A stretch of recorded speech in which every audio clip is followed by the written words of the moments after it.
یہ روایت ہے امام جعفر صادق علیہ الصلوۃ والسلام کی.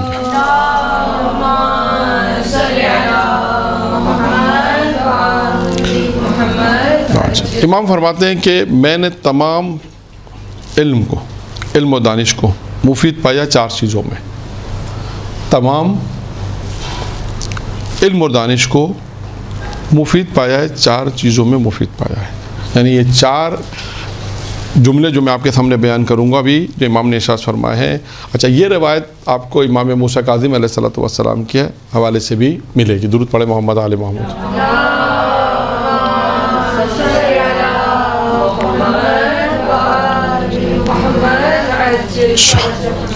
امام نے کیا فرمایا؟ پہلی چیز کیا؟ یعنی 4 تمام علوم کو، ان تمام علوم تمام علم کو. پہلا کیا ہے ان 4 جملوں میں؟ یہ 4 جملے امام نے فرمائے. نمبر 1 پہلا ہے اپنے پروردگار کی معرفت حاصل کرو. یہ جملہ بہت چھوٹا ہے لیکن انسان کو شاید پوری زندگی لگ جائے گی جملے میں، معرفت خدا حاصل کرنے میں. یعنی پہلا علم کیا ہے؟ امام فرماتے ہیں جو تمام علم اور دانش کو جو میں نے مفید پایا ہے ان 4 جملوں میں. پہلا جملہ کیا ہے؟ معرفت. کیسے حاصل ہوتی ہے معرفت؟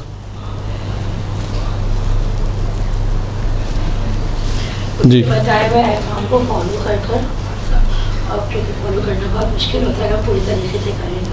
اور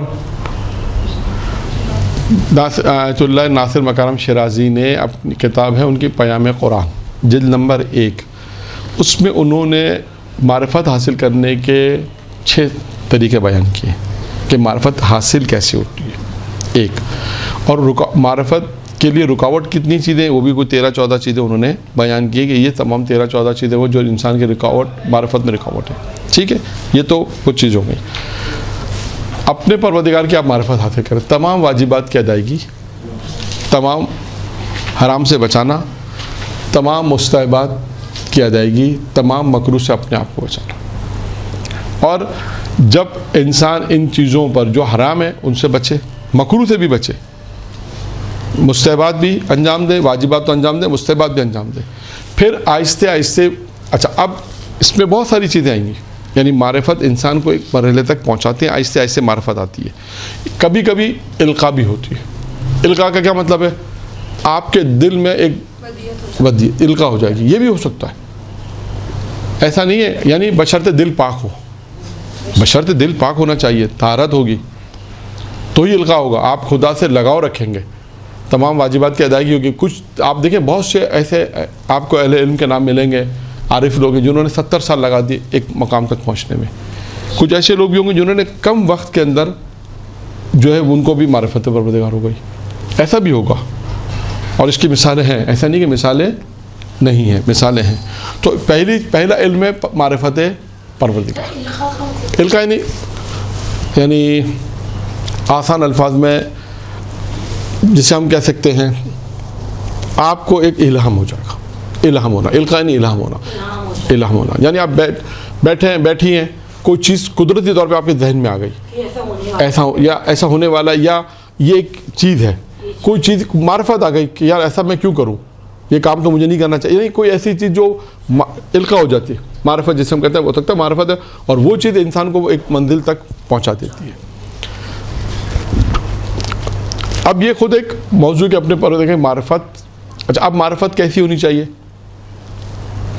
اب میں آپ کو شاید پہلے بھی قصہ بیان کے چلے دوبارہ بیان کر دیتا ہوں، معلوم نہیں کہ یہ قصہ کتنے لوگوں نے سنا ہے.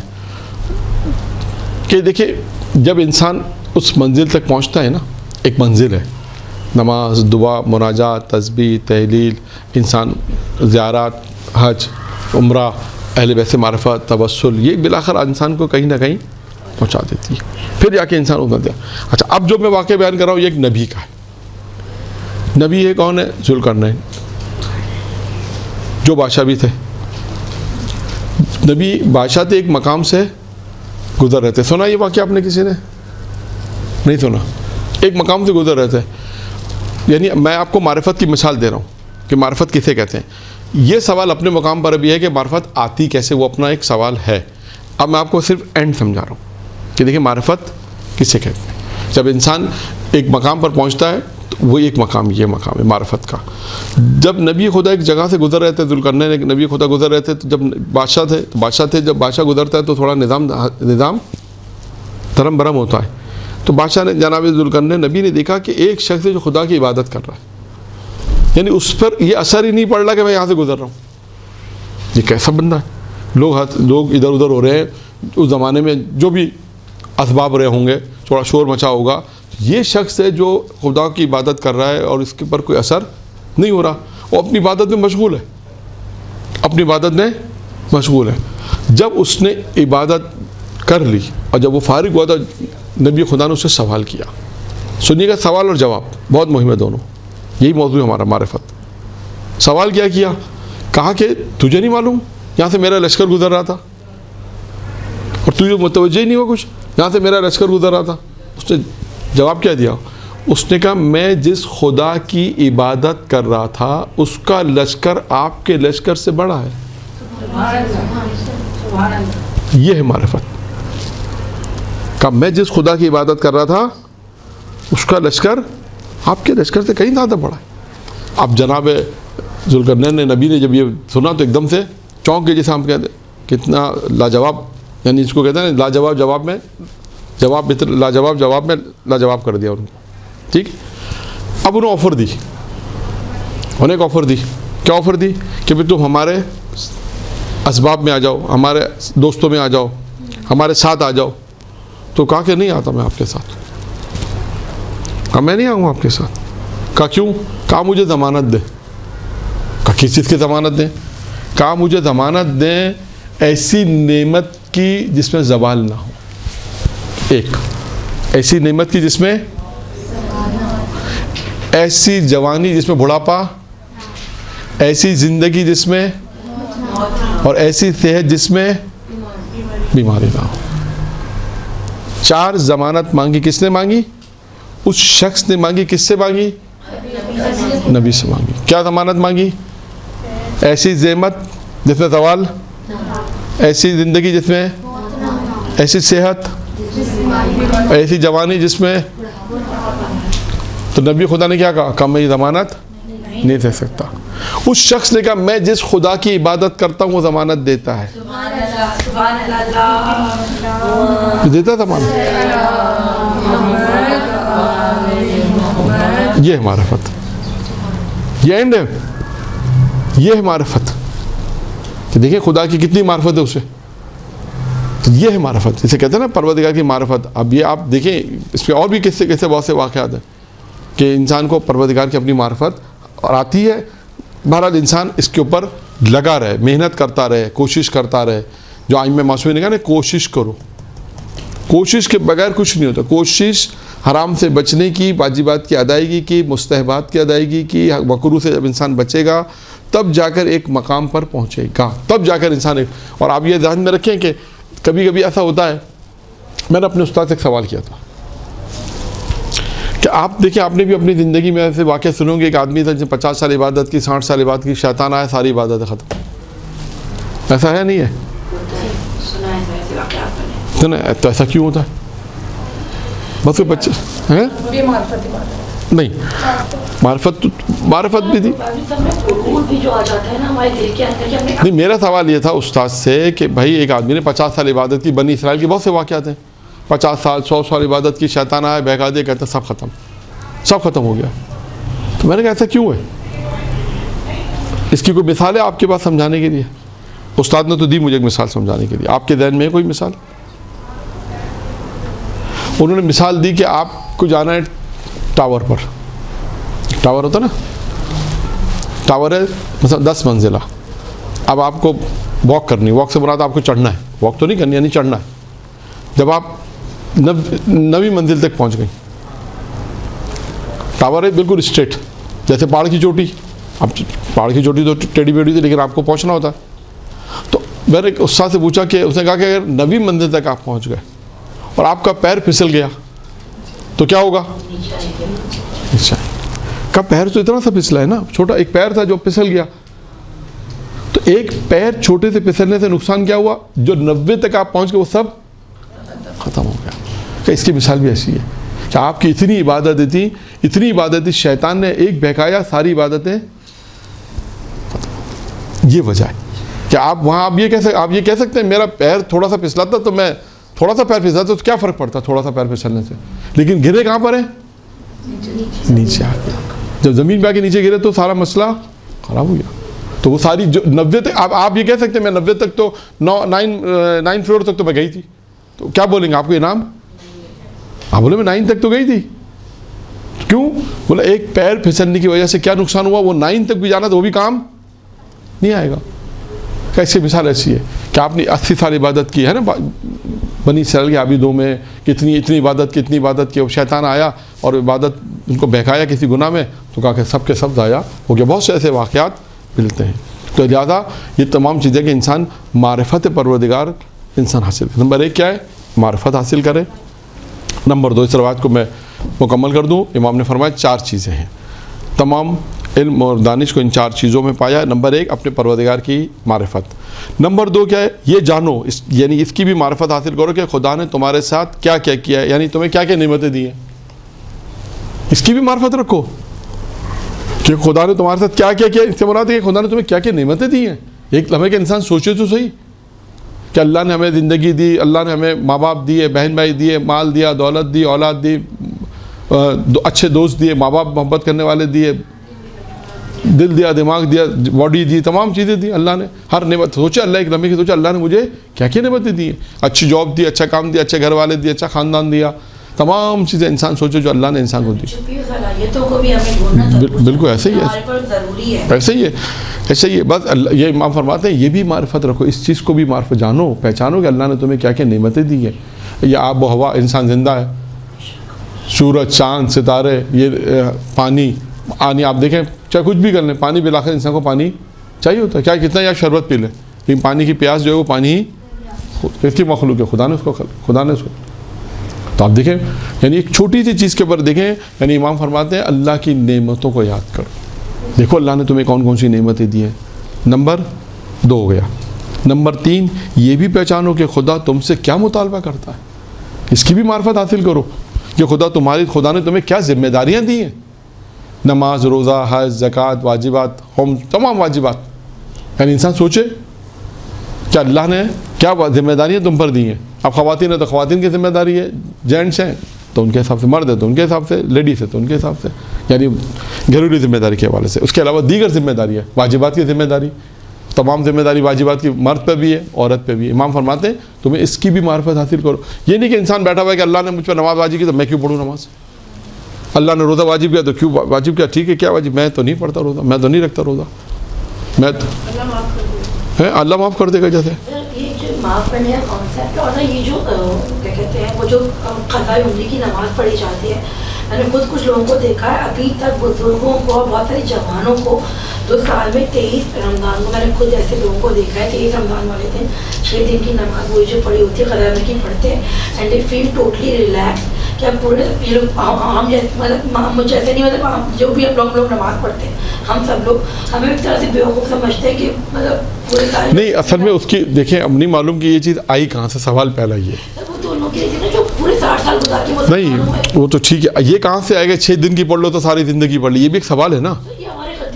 نہیں خطیبوں نے نہیں پڑھا, یہ آیا ہے کہیں نہ کہیں سے, اس کی پارل ہسٹری ہوگی کہ کہیں نہ کہیں کسی نے کوئی روایت بیان کر دی, کسی نے کہا کہ اچھا یہ کر لو تو سب معاف, مثال کے طور پہ. ایسا نہیں ہے.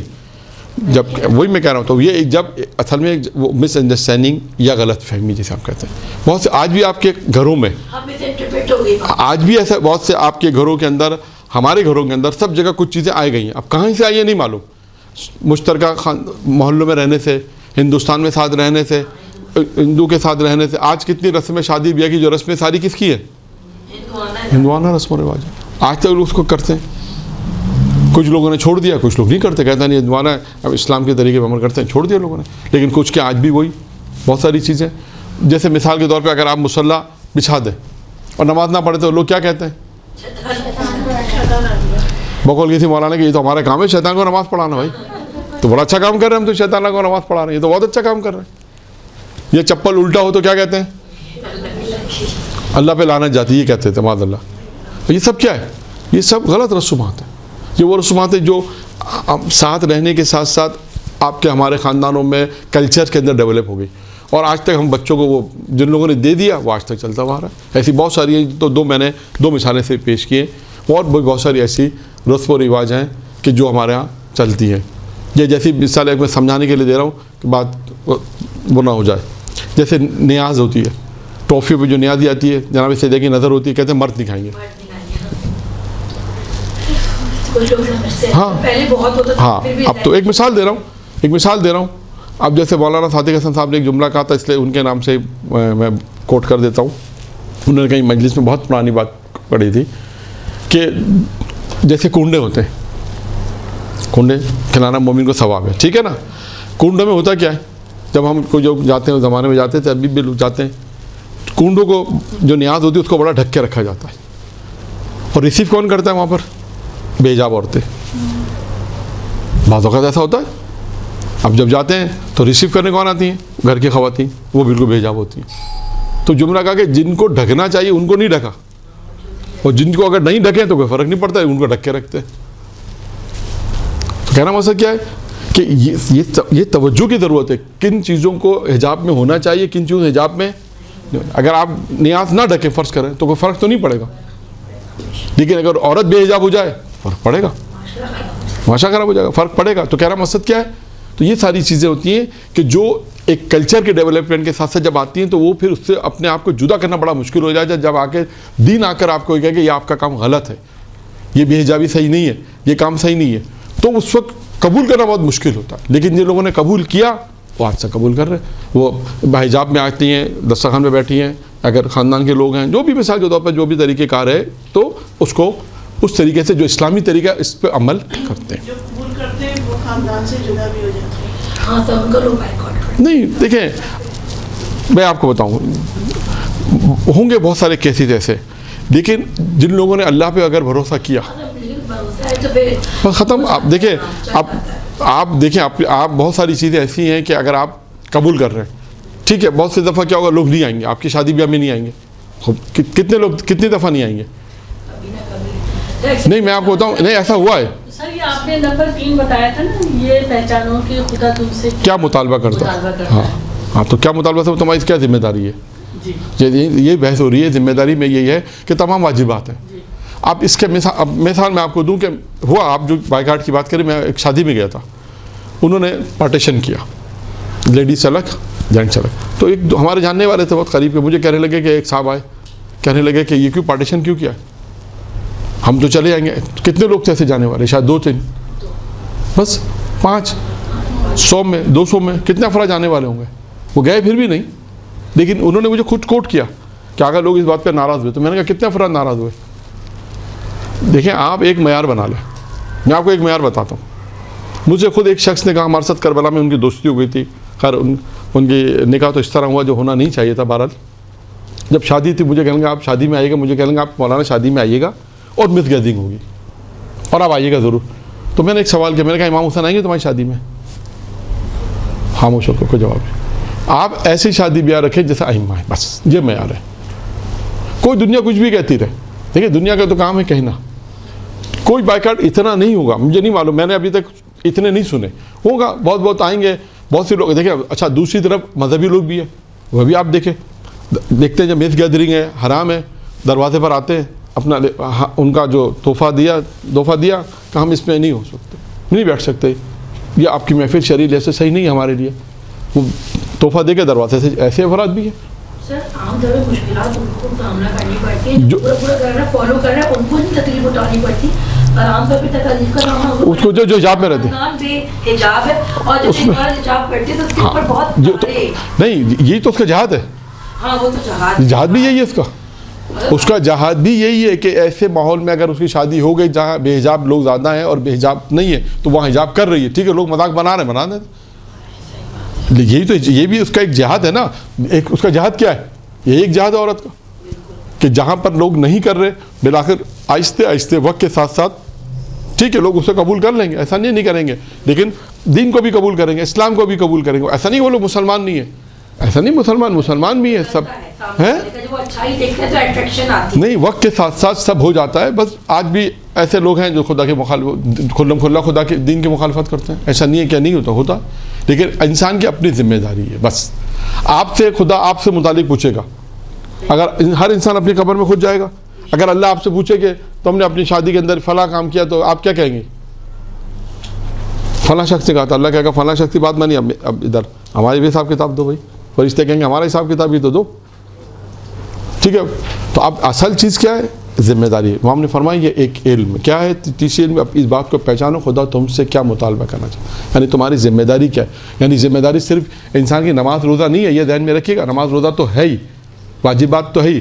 یہ جو دوسرے معاملات ہیں نا جہاں سے انسان گناہ کی طرف جاتا ہے، جہاں سے تمام محنت. یعنی میں آپ کو ایک مثال دے دوں سمجھانے کے لیے. ابھی میں نے ایک مثال آپ کو دی ٹاور پہ جانے کی. ایک مثال آپ کو اور دے دی. یعنی وہی مثال آپ نے ساری زندگی 15-20 سال 25 سال حجاب بھی کیا، تمام واجبات کی ادائیگی کی ایک اچھے ماحول میں. شادی بھی آئی. شادی آئی تو کیا ہوا؟ یہ وہی ٹاور سے گرنے والی مثال. یہ وہی ٹاور سے وہی سوچ رکھنا کہ ایک دن کرنے نہ کرنے سے کیا ہو جائے گا. بس یہ وہی مثال ہے کہ آپ نے اگر اس موقع پر جہاں دین دکھانا تھا، جہاں دین کا اظہار کرنا تھا، آپ نے واجبات کی ادائیگی کر کے اپنے دین کو بچایا اور دین کا اظہار کیا. کوئی آپ ٹاور سے 90 سے اوپر جا رہی ہیں. ورنہ کیا ہوا؟ 90 منزل پہ پہنچنے کے بعد کیا ہوا؟ نیچے آ گئی. وہ جو ساری محنت تھی آپ کی وہ سب ختم ہو جائے گی. کیونکہ آپ نے اتنے سال محنت کر کے آپ کو جب آگے بڑھنا تھا، ایک مقام پہ جانا تھا، وہاں پر نہیں پہنچ سکی. اس کی وجہ یہی ہے. جو روایت ہے امام جعفر صادق اور امام موسی صادق دونوں سے روایت، دونوں نے یہ چار ہی چیزیں بالکل یہ سیم روایت. چوتھی آ رہی ہے انشاءاللہ آخری 5 منٹ ہے ابھی 3 منٹ تھے اس لیے 3 ہو گئی. تو بات یہ واضح ہو گئی. پہلی چیز کیا ہے؟ چوتھی میں پہلی کیا ہے؟ 2 یعنی یہی آپ اس کو یوں کریں، یہ جانو کہ ہاں نعمتی، اس کو یوں بیان کریں. نمبر 3 یعنی تمہاری کیا ذمہ داری ہے. چوتھا اور آخری یہ بھی معلوم کرو کہ کون سی چیز تمہیں دین سے خارج کر دے گی. وہ کون سی چیزیں ہیں جو تمہیں دین سے نکال دیں گی. یعنی آپ خدا نہ خاصا ایسا نہ ہو کہ انسان کو پتہ ہی نہیں کہ دین سے خارج ہو چکا ہے، اسے پتہ ہی نہیں ہے. کوئی ایسے عمل انجام دے رہا ہے جس سے وہ دین سے خارج ہو چکا، اسے پتہ ہی نہیں ہے. تو امام فرماتے ہیں یہ اس بات کا بھی علم رکھو، یہ بھی جانو کہ کون سی چیزیں ایسی ہیں جو تمہیں دین سے خارج کر دیں گی، دین سے تمہیں نکال دیں گی. ایسا نہ تمہیں پتہ ہی نہ ہو کہ تم دین سے نکل چکے ہو، باتیں تو کر رہے ہو دین کی، لیکن تمہارے وہ اعمال تھے جس نے تم کو دین سے خارج کر دیا اور تمہیں علم ہی نہیں ہے. تو چوتھا علم یہ امام فرماتے ہیں ان چیزوں کو معلوم کرو، وہ چیزیں بھی تمہارے علم میں ہونی چاہیے کہ وہ کون سی چیزیں جو تمہیں دین سے خارج کر دیں گی. یہ 4 چیزیں ایسی ہیں جو امام علیہ السلام نے ارشاد فرمائی کہ امام فرمائے کہ تمام مفید علم اور دانش ان 4 چیزوں کے اندر ہیں. درود پڑھے محمد و آل محمد پر.